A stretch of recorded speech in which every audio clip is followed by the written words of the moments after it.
ముంబాయిలో ఉగ్రవాదులు అల్లకల్లోలం సృష్టిస్తుంటే అక్కడున్నటువంటి వ్యవహారాల గురించి అస్సలు పట్టించుకోకుండా వినోదం విందుల్లో 2 రోజుల పాటు తేలియాడి ఆ తర్వాత మీడియా అడిగితే ఏదో ఒక చోట యాక్టివిటీ జరిగినంత మాత్రాన మేము చేసే కార్యక్రమాలు ఆపేసుకోవాలా అని ప్రశ్నించడం దేశద్రోహం కిందకు వస్తుందా? ఉగ్రవాదుల యాక్టివిటీని ఎప్పటికప్పుడు నిరోధించడం దీని కిందకు వస్తుందా? దేశద్రోహం కిందకు వస్తుందా? నెంబర్ 1. నెంబర్ 2, చైనా అనేటటువంటి దేశం భారత వ్యతిరేకంగా భారత భూభాగాన్ని కబ్జా చేస్తే వాళ్ళు కబ్జా చేసినటువంటి భూమిని గురించి తెలిసిన అక్కడ భారతదేశం భూమిని మోడీ వచ్చాక కోల్పోయిందని ప్రచారం చేసేవాడు దేశద్రోహ.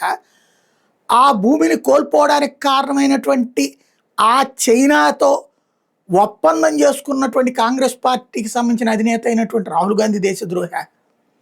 భారతదేశమే కాదు ప్రపంచం మొత్తం కూడా ఆర్థిక సంక్షోభాన్ని ఫేస్ చేస్తుంటే కేవలం భారతదేశంలో మాత్రమే జరుగుతుందని చెప్పి మోసం చేస్తున్నవాడు దేశద్రోహ. కేవలం భారతదేశాన్ని మాత్రమే తప్పుబట్టేవాడు దేశద్రోహ. ప్రపంచాన్ని గురించి పట్టించుకుంటూ జాగ్రత్తగా మానిటర్ చేస్తూ ప్రపంచ దేశాలతో మాట్లాడుతూ రష్యా నుండి ఆయిల్ కొంటూ లేకపోతే యుఏఈతో మాట్లాడతా అటు ఇరాన్తో మాట్లాడతా ఎప్పటికప్పుడు జాగ్రత్తలు తీసుకుంటున్నటువంటి వాడు దేశద్రోహ. మోడీ అమిత్ షాలు దేశద్రోహులు అయి ఉంటే ఈపాటికి దేశమంతా ఎవడికో అమ్మేసినట్టయ్యేది. భారతదేశానికి స్వతంత్రం వచ్చినప్పటి నుంచి భారతీయ ప్రజల్ని నమ్మించి మోసం చేసి వంచినటువంటి చరిత్ర కాంగ్రెస్ పార్టీది. ఆనాడు చైనాకి ఇచ్చినటువంటి భూములు 1000 ఎకరాలు కావచ్చు, వాళ్ళు ఆక్రమించుకుంటే ఎందుకు పనికిరాదంటాం. ఈశాన్య రాష్ట్రాలను తీసుకెళ్ళి ఉగ్రవాద సంస్థల చేతిలో పెట్టి వాళ్ళతో చర్చలు జరిపి వాళ్ళతో కలిసి ట్రావెల్ అయినటువంటి కాంగ్రెస్ పార్టీ కేరళ లాంటి చోట్ల, బెంగాల్ లాంటి చోట్లన ఉగ్రవాద నేతలకి మద్దతిచ్చి నిలబడినటువంటిది.